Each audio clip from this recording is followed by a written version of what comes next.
warahmatullahi wabarakatuh. Perkenalkan, nama saya Ainul Kolbi dengan NIM 5012000572 dari Program Studi Ekonomi Syariah Universitas Islam Negeri Sultan Toha Saifuddin Jambi akan mempresentasikan artikel saya yang dengan judul Biaya di Indonesia. Artikel penelitian di Scopus. Yang pertama, ekosistem mangrove yang terancam di Indonesia, Laguna Segara Anakan, Jawa, dan contoh lainnya. Bab ini menggunakan contoh Laguna Segara Anakan di Jawa untuk menggambarkan ekosistem pesisir di mana mangrove mendominasi dan jasa ekosistem yang diberikan oleh ancamannya. Pasokan jasa ekosistem di Laguna Segara Anakan menyebabkan gangguan serius, terutama karena deforestasi dan sedimentasi yang tinggi terkait dengan perubahan penggunaan lahan, sementara ekosistem mangrove di wilayah lain berada dalam kondisi yang lebih baik. Hal tersebut telah dijelaskan oleh Jennerjan dan kawan-kawan pada tahun 2022. Selanjutnya, nomor 2, sistem sosial ekologi terumbu karang di bawah tekanan di Sulawesi Selatan. Proses ekologi dan sosial Kepulauan Spelmon di Sulawesi Selatan, Indonesia telah dipelajari secara intensif dalam program Indonesia Coastal Ecosystem Conservation Science atau SPACE. Pulau-pulau tersebut sangat menarik untuk pemahaman yang lebih baik tentang bagaimana pengembangan intensif sumber daya laut menyebabkan kerusakan sistem terumbu karang. Hal tersebut telah dijelaskan oleh Reuter dan kawan-kawan pada tahun 2022. Selanjutnya, nomor 3, optimalisasi efisiensi jaringan transportasi laut Indonesia ke depan. Indonesia merupakan negara kepulauan yang besar dengan lebih dari 17.500 pulau dengan luas sekitar 5.000 km dan sangat bergantung pada pelayaran laut untuk konektivitasnya. Transportasi barang melibatkan biaya logistik yang tinggi. Biaya logistik diperkirakan mencapai 26% dari produk domestik bruto. Hal tersebut telah dijelaskan oleh Verhaeghe dan kawan-kawan pada tahun 2021. Selanjutnya 4, Pulau Jawa Indonesia. Dengan lebih dari 17.500 pulau, Jawa merupakan pusat ekonomi dan politik Indonesia. Karena Jawa adalah salah satu daerah yang terbatas di dunia, aktivitas manusia memiliki dampak yang sangat kuat terhadap ekosistem darat dan laut. Hal tersebut telah dijelaskan oleh Sikowicki dan kawan-kawan pada tahun 2019. Selanjutnya 5, tantangan eksistensi koperasi dan koperasi kredit di Indonesia. Gerakan koperasi dan kredit kekinian Indonesia telah mengalami masa-masa cobaan dan kesulitan sejak awal era pasca kemerdekaan Indonesia. Studi kasus koperasi kredit Kalingkumang menunjukkan bagaimana misi mereka untuk mengentaskan kemiskinan di Kalimantan Barat dan meningkatkan taraf hidup anggota dan masyarakatnya dilaksanakan.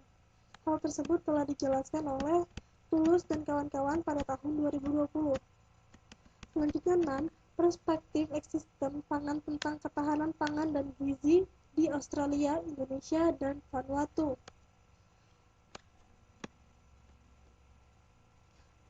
Bab ini menjelaskan pendekatan sistem pangan dan penerapannya melalui 3 studi kasus kontras dari Australia, Indonesia, dan Vanuatu yang mewakili negara-negara kepulauan di Samudra Pasifik. Di Australia, fokusnya adalah pada prevalensi kelebihan berat badan dan obesitas. Indonesia adalah negara berkembang utama, dengan fokus di sini pada masalah gizi buruk, terutama stunting yang merupakan indikator gizi buruk ibu dan anak. Vanuatu menawarkan rangkaian kondisi geografis dan budaya yang unik.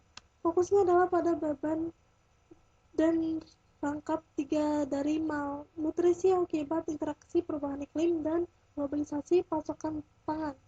Hal tersebut telah dijelaskan oleh Bellotti dan kawan-kawan pada tahun 2018. Selanjutnya 7, mengukur lingkungan air masa depan menggunakan simulasi numerik. Air sungai merupakan tulang punggung pembangunan sosial ekonomi di Medan, Indonesia. Namun, karena perubahan global yang cepat, keadaan sebagai besar sistem sungai menjadi sangat penting dari sudut pandang ekologi, estetika, dan komersial.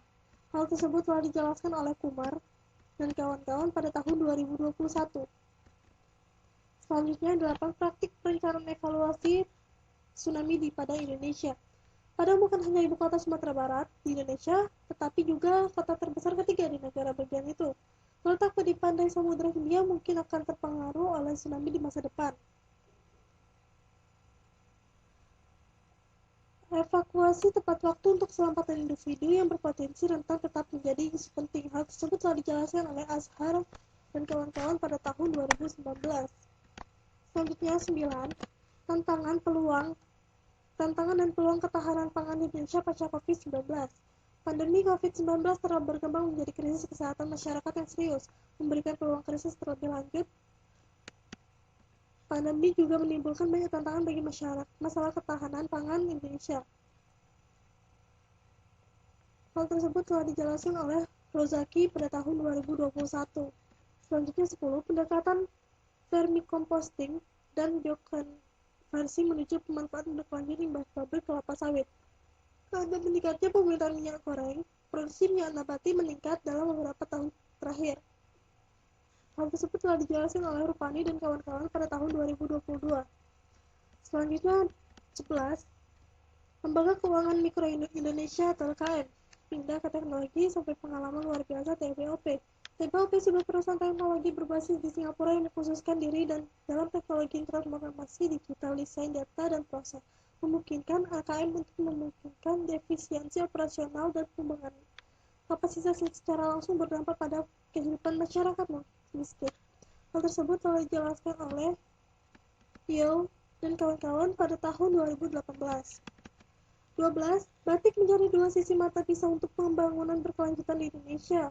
Tanggal 2 Oktober 2009, UNESCO mengakui batik sebagai satu-satunya warisan manusia lisan dan tidak berwujud di Indonesia. Hal tersebut telah dijelaskan oleh Kusumawati dan kawan-kawan pada tahun 2021. 13. Mikotoksin dalam minuman. Kemunculan regulasi dampak ekonomi dan efektivitas biaya metode pencegahan dan pembuangan. Risiko mikotoksin menjadi perhatian global dan sekarang ada kekhawatiran tentang dampak potensial terhadap kesehatan manusia. Hal tersebut telah dijelaskan oleh Quintela pada tahun 2020. Selanjutnya 14. Penerapan analisis bahaya seismik neodeterministik di Sumatera. Makalah ini menjelaskan penerapan metode New Deterministic Seismic Hazard Assessment pada dua skala yang berbeda. Hal tersebut dijelaskan oleh Irwandi pada tahun 2022. Selanjutnya, pemodelan biaya transaksi. Bab ini menjelaskan variabel kunci dalam transaksi leasing pesawat dan bagaimana leasing kepada lessor arus kas dimodelkan. Hal tersebut telah dijelaskan oleh Gus dan kawan-kawan pada tahun 2019. Selanjutnya 16. Ekologi padang lamun di Sulawesi sampai habitat kunci multifungsi yang berisiko rusak. Komunitas lamun Indonesia merupakan salah satu daerah yang paling beragam dibandingkan dengan daerah tropis dan subtropis lainnya. Dampak padang lamun terhadap flux karbon dan penyimpaan termasuk salmon peran spesies utama dan rekayasa ekologi fungsi padang lamun sebagai habitat ikan dan ancaman yang mereka hadapi karena aktivitasnya. Hal tersebut telah dijelaskan oleh Asmus pada tahun 2022. Selanjutnya 17. Alat keputusan untuk menilai klasi budidaya ikan laut bersirip di Asia Tenggara. Penerapan metode DSS untuk memelihara lokasi dan penentuan daya dukung badan air utama didasarkan pada model dinamis dengan pengukuran kualitas air in situ dan informasi penginderaan jauh. Hal tersebut telah dijelaskan oleh Mayerle dan kawan-kawan pada tahun 2022. Selanjutnya 18. Kajian teknoekonomi mikroalga untuk bahan bakar nabati, kimia, dan bioplastik. Bab ini membahas aspek teknologi dan ekonomi dari berbagai rute untuk memperlakukan mikroalga untuk biofuel untuk bahan kimia, obat-obatan, dan bioplastik. Hal tersebut telah dijelaskan oleh Sari dan kawan-kawan pada tahun 2021. Selanjutnya 19. Rosel, produksi dan pengembangan produk serta komposit. Rosel telah mendapat perhatian besar sebagai pengganti rami dan upaya sedang dilakukan untuk memperluas budidaya daerah yang tidak menguntungkan untuk budidaya rami. Hal tersebut telah dijelaskan oleh Ilyas dan kawan-kawan pada tahun 2021. Selanjutnya 20. Koperasi dan pemuda di Asia. Gerakan Koperasi Asia Pasifik berusaha untuk secara efektif mengintegrasikan kaum muda ke dalam kelompok-kelompok. Hal tersebut telah dijelaskan oleh Dongren dan kawan-kawan pada tahun 2020. Selanjutnya, 21. Pertimbangan pasar dan teknis rempah-rempah studi kasus pala dan gada. Rempah-rempah seperti kayu manis, cengkeh, paprika, jahe, pala, dan fuli merupakan bagian penting dari pasokan ekspor dari negara berkembang ke pasar negara maju. Bab ini menjelaskan ekspor rempah-rempah dari negara-negara berkembang terutama di Timur Jauh seperti India, Sri Lanka, Indonesia, China, Amerika Latin, dan negara-negara Karibia.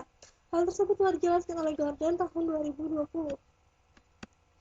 Selanjutnya 22. Mengelola dinamika sedimen melalui pengenalan kembali aliran pasang surut untuk restorasi mangrove di tambak budidaya yang ditinggalkan.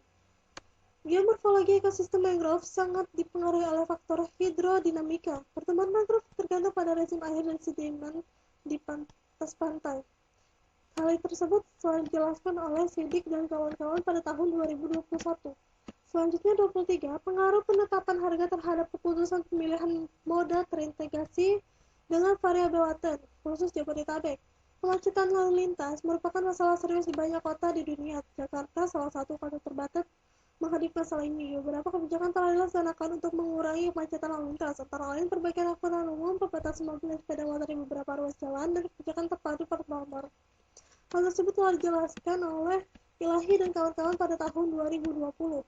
Selanjutnya 24. Pemahaman mikrosensor untuk sistem pemantauan kualitas udara. Beberapa metode kalibrasi laboratorium untuk sensor mikro telah diperkenalkan dan beberapa lapangan telah diuji di bawah paparan lingkungan dalam ruangan atau pribadi. Hal tersebut telah dijelaskan oleh Chandra dan kawan-kawan pada tahun 2021. Selanjutnya 15. Peran beras sebagai gandum utuh dalam pengelolaan sindrom metabolik.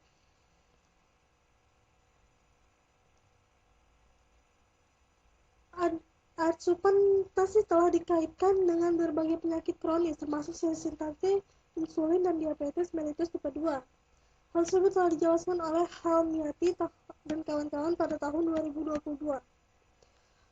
26. Produksi amonia terintegrasi dari tandan buah kosong. Karena landakan populasi dan peningkatan keuangan, sektor ini mengalami situasi tuntutan internasional dalam mengatasi permintaan listrik yang berlebihan. Hal tersebut telah dijelaskan oleh Dermawan dan kawan-kawan pada tahun 2022. Selanjutnya 27. Efek menguntungkan astaxanthin dalam kosmetik dengan fokus pada tren pasar yang sedang berkembang. Saat ini keinginan untuk tampil sehat dan awet muda dikombinasikan dengan pengenalan produk perawatan kulit organik dan alami, mendorong permintaan bahan aktif alami dengan sifat kosmetik. Hal tersebut telah dijelaskan oleh Siahaan pada tahun 2021. Selanjutnya 28. Pemanfaatan biomasa. Pertanyaan untuk produksi biobutanol. Biobutanol, molekul alkohol dengan 4 atom karbon, telah dipelajari secara luas sebagai biofuel alternatif terbarukan untuk menggantikan bensin. Hal tersebut telah dijelaskan oleh Ibrahim dan kawan-kawan pada tahun 2022. Pemanfaatan energi panas bumi untuk pembangkit listrik. Energi panas bumi adalah jenis sumber energi terbarukan yang tidak bergantung pada matahari dan memiliki panas alami di dalam bumi. Hal tersebut telah dijelaskan oleh Pedraza pada tahun 2022. Selanjutnya, 30. Potensi komposit hibrida alami atau sintesis untuk aplikasi luar angkasa. Istilah jaringan hibrida menjadi sangat penting dalam hal kompatibilitas ekonomi dan ekologi. Hal tersebut telah dijelaskan oleh Putegolda dan kawan-kawan pada tahun 2018. 31. Tanah liat nanokaolin sebagai pengubah aspal untuk pembangunan berkelanjutan. Penggunaan nanopartikel dalam pengikat aspal sedang diselidiki untuk meningkatkan kinerja aspal. Di antara kemungkinan menambah partikel Hanalei yang telah menerima banyak perhatian sebagai pengubah karena biaya produksinya rendah dan terjadi secara alami, terutama di negara tropis. Hal tersebut telah dijelaskan oleh Jaya dan kawan-kawan pada tahun 2022.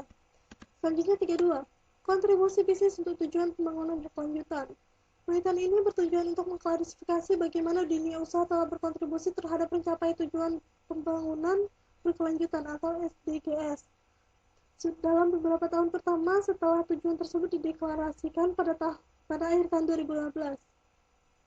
Hal tersebut telah dijelaskan oleh Gunawan pada tahun 2021. Selanjutnya 33. Sintesis gerakan ramah lingkungan dari limbah pertanian. Penerapan nanoteknologi yang mengubah biomasa menjadi bahan berbasis gerakan berkembang pesat. Lembar nanogerakan oxide atau GGO dari gerakan oxide atau RGO umumnya dibuat dengan proses hammer menggunakan grafit kemurnian tinggi atau HPG sebagai bahan awal.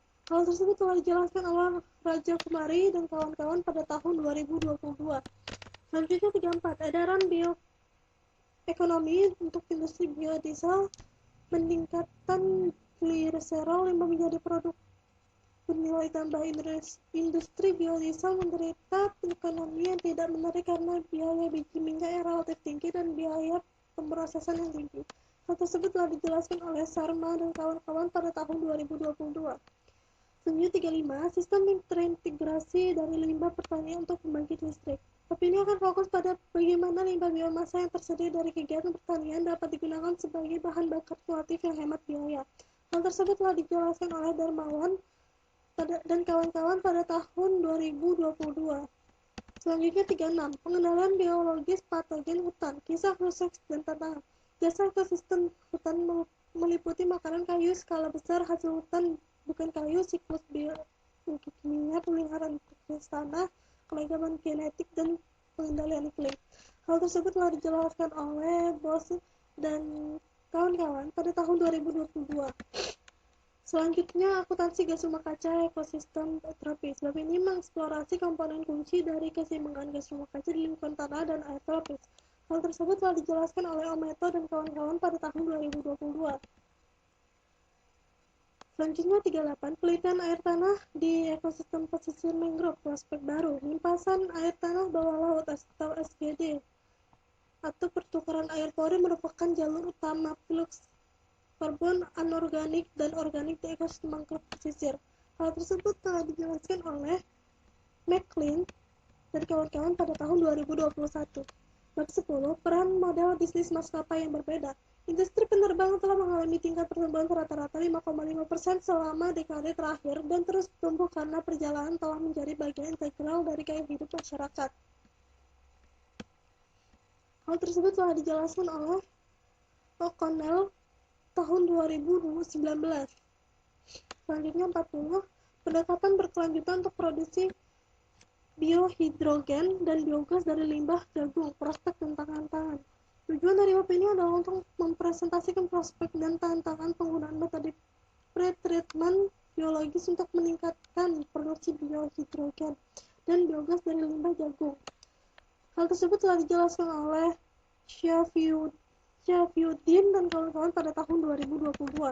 Selanjutnya 41. Teknologi konversi bahan bakar ramah lingkungan dari bahan baku lipid yang tidak dapat dimakan menjadi bahan bakar terbarukan. Secara umum, bahan baku biodiesel bergantung pada tanaman yang sesuai dengan iklim tempat. Hal tersebut telah dijelaskan oleh Zoekai dan kawan-kawan pada tahun 2019. Selanjutnya 42. Dasar-dasar perkiraan permintaan kontainer. Bab ini menjelaskan pendekatan peramalan permintaan 4 langkah dengan metode heuristik untuk perhitungan incremental permintaan lalu lintas. Hal tersebut telah dijelaskan oleh Shibasaki tahun 2021. Selanjutnya 43. Limbah beras untuk produksi hijau dan bahan nano berkelanjutan.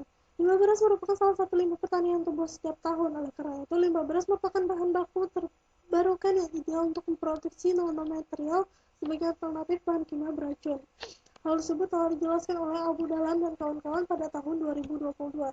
Selanjutnya 44. Solusi baru menggunakan produk alami. Kebanyakan antibiotik berasal dari produk alami seperti penisilin dan pestisida baru seperti pyrethroid. Hal tersebut telah dijelaskan oleh Nicolette pada tahun 2020. Selanjutnya 45. Dampak biokomposit plastik daur ulang terhadap ekonomi dan lingkungan sosial. Bab ini menyelidiki secara menyeluruh dampak ekonomi dan sosial lingkungan dari biokomposit yang terbuat dari plastik daur ulang. Ini juga mencakup lanskap plastik global saat ini dan teknologi terbaru dalam plastik biodegradable berbasis bio tertentu. Hal tersebut telah dijelaskan oleh Rahman dan kawan-kawan pada tahun 2022. Selanjutnya, penurunan tenaga panas bumi. Energi panas bumi adalah energi panas yang terkandung di dalam tubuh bumi. Panas ini terkadang mencapai reservoir bawah tanah air panas. Sumber ini mengeluarkan uap dan air bertekanan tinggi yang dapat digunakan untuk menghasilkan listrik pada turbin uap. Hal tersebut telah dijelaskan oleh Brazil tahun 2019.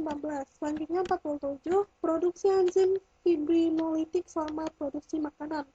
Enzim fibrinolitik atau FI adalah peptides yang memecah jaringan fibrin dari trombus, agen penyebab utama penyakit kardiovaskular. Hal tersebut telah dijelaskan oleh Ali dan kawan-kawan pada tahun 2022.